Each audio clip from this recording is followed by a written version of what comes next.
Hello, tutor and classmates. My name is Edwin Javier Soto Jaramillo.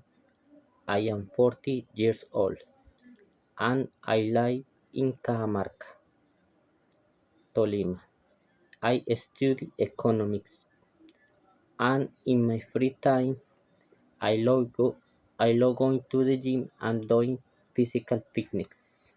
Now I am going to share 6 activities from my daily routine. 1. I wake up early and I drink a cup of coffee. 2.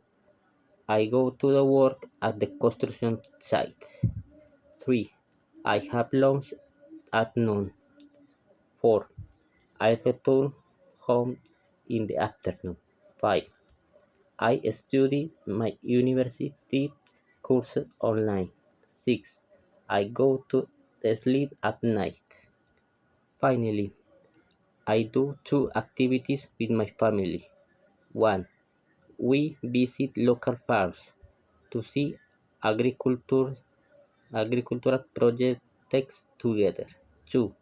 We have a special dinner at restaurant on weekends. Thank you for watching my video. Bye.